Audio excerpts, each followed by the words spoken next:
وہ پھر سے یاد آتا تھا کہ اس وقت قرآن پاک لکھا کرتا تھا. وقت کون سا ایسا خاص ہے جس پہ آپ قرآن پاک لکھتے ہیں؟ اصل میں نے جو ہر نسخے کے دوران جو اپنا وقت ہے وہ اپنا فارغ وقت جو ہے وہ اس کو دیا ہے.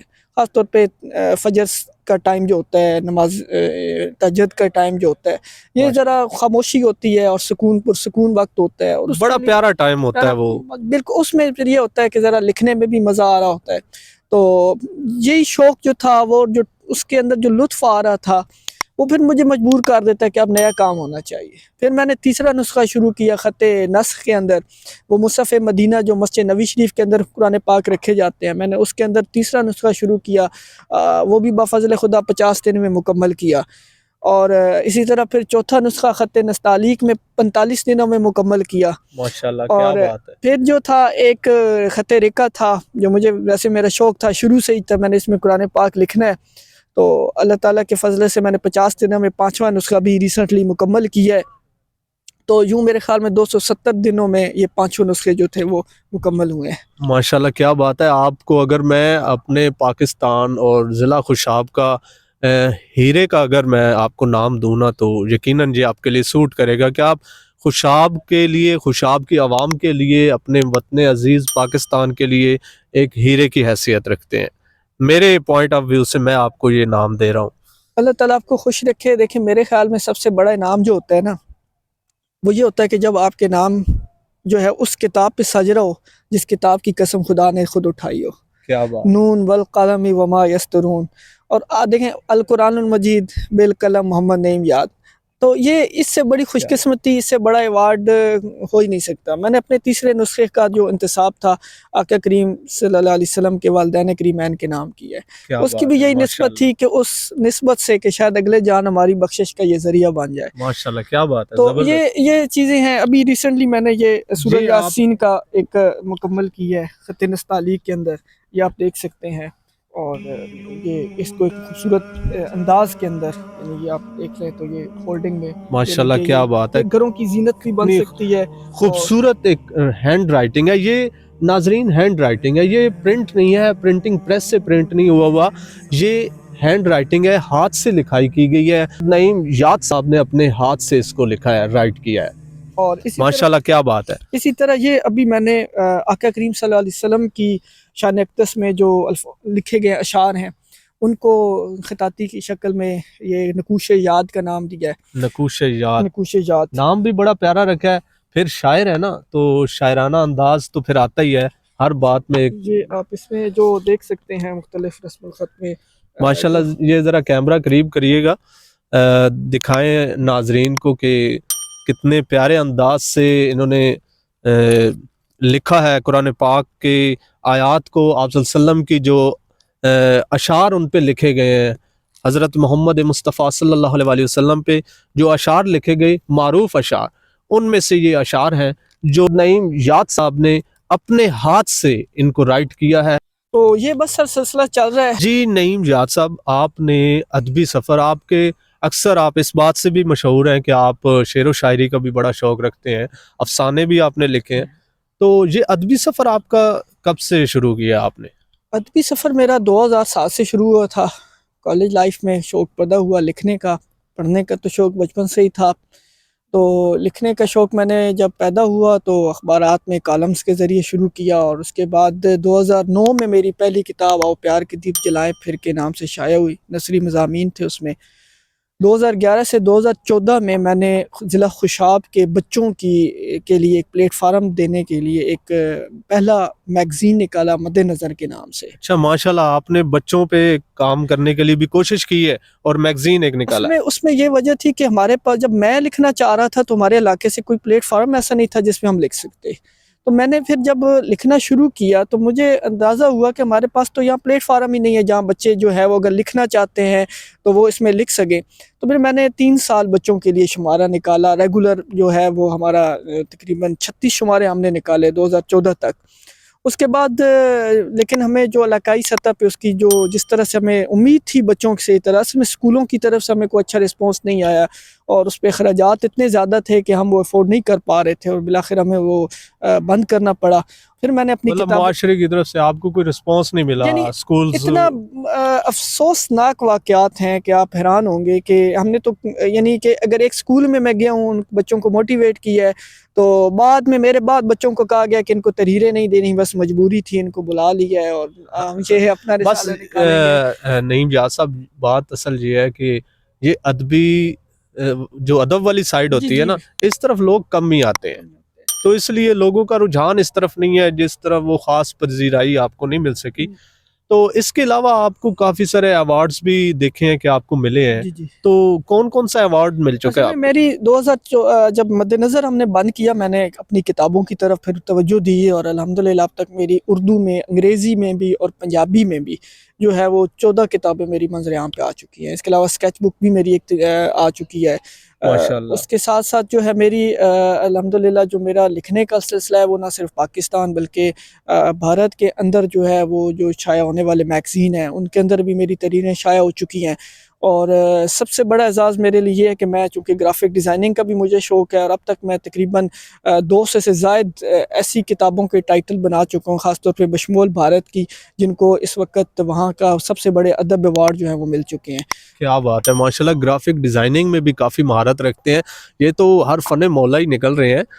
تو یہ بس میری جو سب سے بڑی خوشی ہوتی ہے جب میرے نام کے ساتھ نعیم جہاد پاکستان لکھا ہوتا ہے، اور وہ جب وہاں سے چھپ رہی ہوتی ہے نام کے ساتھ، تو یہ میرے لیے آنر ہوتی ہے کہ میں اپنے ملک کا نام جو ہے میرے نام کے ساتھ جڑ رہا ہے، اور اس کی جو ہے وہ باہر جب وہ نام چھپتا ہے، خاص طور پہ ایک ایسے ممالک میں جن کے ساتھ ہمارے تعلقات اتنے اچھے نہیں ہوتے، لیکن ہمارے تعلقات تو یہ ہے کہ ایک ادیب اور ایک شاعر اور فنکار جو ہوتا ہے وہ اس کا تو ایک وہ تو محبت سے لبریز ایک شخصیت ہوتی ہے، اس کا پیغام بھی محبت ہوتا ہے، وہ جہاں تک پہنچے تو وہ یہ ہوتا ہے کہ خوشی ہوتی ہے کہ اپنے وطن کا نام روشن ہو رہا ہے۔ ابھی بھی یہ جو کام ہے اس کو بھی جو ہے میری جو بڑی خواہش ہے کہ یہ کام ادھر اس وجہ سے جائے کہ پاکستان سے یہ بندے نے یہ کام کیا ہے، پاکستان سے اس بندے نے یہ کام کیا ہے، تو یہ کیونکہ پاکستان کا دینا جو اس مٹی نے ہم کو اتنا کچھ دیا ہے وہ قرض تو ہم کبھی بھی نہیں چکا سکتے، تو یہ سمجھ لیں کہ جتنے بھی جو یہ کاوشیں ہیں یہ اس مٹی کا قرض چکانے کی کاوشیں ہیں۔ کیا بات ہے جی سر، آپ کو ایوارڈز بھی کافی زیادہ ملے جی ہیں، جی جی تو آپ کو کون کون سا ایوارڈ اب تک مل چکا ہے؟ اصل میں جو ہے کتابوں کے حوالے سے مجھے جتنی بھی ہمارے پاکستان میں ادبی تنظیمیں ہیں وہاں پہ تمام کتب پہ میرے ایوارڈز جو ہیں وہ مل چکے ہیں۔ ابھی ریسنٹلی مجھے گجرانوالہ سے میری کتاب پنجابی کی جو کتاب ہے وہ اس پہ پوزیشن آئی اور اس پہ کیش پرائز اور گولڈ میڈل وغیرہ ملا ہے۔ اس کتاب کا نام کیا ہے گونگے جس پہ؟ اکھر، گونگے اکھر۔ کیا بات ہے۔ اور اسی طرح جو لکھنے والے کا جو سب سے بڑا ایوارڈ ہوتا ہے وہ جب کوئی یونیورسٹی کا طالب علم جو ہوتا ہے جب اس کے اوپر مقالہ لکھتا ہے تو یہ سب سے بڑا اعزاز ہمارے لیے، تو میرے لیے الحمدللہ یہ اعزاز ہے کہ میری 3 کتابوں پہ اس وقت جو ہے وہ 3 یونیورسٹیاں جو ہیں وہ BS اور MPhil کے مقالہ جات جو ہیں وہ لکھوا رہی ہیں اپنے بچوں سے، تو یہ ہمارے لیے بڑی آنر ہوتی ہے لکھنے والوں کے لیے کہ چلیں آپ کے کام کے اوپر جو ہے وہ اگر کوئی یونیورسٹی آپ کو جو ہے وہ اس کام کو مستند سمجھ کے اس کو یعنی اس قابل سمجھتی ہے کہ اس کے اوپر تھیسس کروایا جا سکے۔ جی، یہ ہمارے ساتھ خوشاب ضلع خوشاب کے ایک ایسے سپوت، ایک ایسے نوجوان ہمارے ساتھ موجود ہیں جن کی گفتگو آپ نے سنی، اور اتنے پیارے انداز سے ماشاءاللہ گفتگو کرتے ہیں، کیونکہ شاعر بھی ہیں تو جو شاعر ہوتا ہے اس کا جو لہجہ ہوتا ہے وہ بھی محبت بھرا ہوتا ہے، ان کے الفاظ بھی محبت بھرے ہوتے ہیں، تو ماشاءاللہ بڑے پیاری پرسنالٹی رکھتے ہیں اور خوش اخلاق ہیں،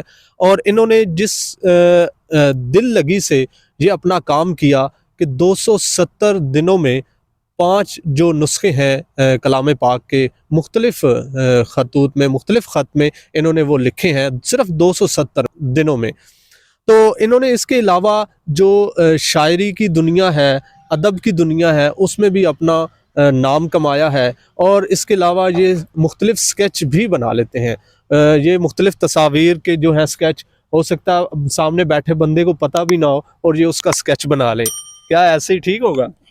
جی بالکل، وہ بھی ایک شوق ہے اور اس شوق کی بھی پریکٹس ہوتی رہتی ہے ساتھ ساتھ، کیونکہ میری اسکیچ بک نیچر کے حوالے سے آ چکی ہے تو وہ بھی یعنی کہ شوق ہے، تو بس اصل میں یہ ہے کہ اللہ تعالیٰ نے اپنی ساری کوالٹیز انسان کے اندر رکھی ہیں، بس آپ جی بالکل۔ انسان کا کام ہے اس کو پہچانے، اپنے اس وقت کو جو ہے بجائے آپ وقت جو ہے موبائل کو آپ غلط استعمال کریں، آپ اس کو اپنے اچھے کام میں استعمال کریں۔ میرا جو پیغام ہوتا ہے اپنے اس کام کے حوالے سے بچوں کے لیے یہی ہوتا ہے کہ جو وقت آپ اپنا ضائع کر رہے ہیں وہ اپنی تخلیقی صلاحیتوں کو دیں۔ آپ وہ وقت، اللہ نے آپ کے اندر ایسی کوالٹیز رکھی ہیں جو دنیا کے اندر کسی کے اندر نہیں رکھی ہوگی، تو جی یقیناً آپ اس سے کام لے کے اپنا نام روشن کر سکتے ہیں، اپنے ملک کا اور اپنے دین کا نام روشن کر سکتے ہیں، جو سب سے بڑی ضرورت ہے۔ ابھی آپ ہمارے ناظرین کو کوئی ایک خاص میسج دینا چاہیں اپنے کام کے حوالے سے، یا آج کی جو ینگ جنریشن ہے یا کچھ ایسے ٹیلنٹڈ لوگ ہوتے ہیں، کوئی آپ اپنا ایک خاص میسج دینا چاہیں؟ اصل میں جو اس وقت ہمارا المیہ ہے قومی سطح پہ، سب سے بڑا یہ ہے کہ ہم ایک تو مطالعہ سے بڑا دور ہو گئے ہیں، ہم کتاب نہیں پڑھتے۔ موبائل کی دنیا میں گم ہے۔ تو ایک تو یہ ہے کہ کتاب سے محبت کریں، دوسرا سب سے بڑی چیز یہ ہے کہ اس ملک سے پیار کریں۔ یہ وقت جو ہے اس ملک سے مانگنے کا نہیں ہے، اس کو بہت کچھ دینے کا ہے۔ یہ نہ دیکھیں کہ آپ کو اس ملک نے کیا دیا ہے، یہ ضرور دیکھیے گا کہ آپ نے اس وطن کو کیا دیا ہے۔ دیا جلائے رکھنا ہے، موج اٹھے یا آندھی آئے۔ بہت بڑی بات کی ہے نعیم زیاد صاحب نے کہ اس ملک سے مانگے نہیں بلکہ اس ملک کو دینا ہے۔ مانگنے کا وقت نہیں ہے بلکہ اس ملک کو کچھ نہ کچھ دینے کا وقت ہے۔ تو یہ بہت گہری بات انہوں نے کی ہے، اور اپنے آج کے انہی الفاظ کے ساتھ اپنے اس ویڈیو کے اختتام کی طرف چلتے ہیں۔ تو جی ناظرین، پھر ملیں گے ایک نئی ویڈیو کے ساتھ۔ اپنے میزبان غلام مصطفیٰ کو دیجیے اجازت۔ اللہ حافظ۔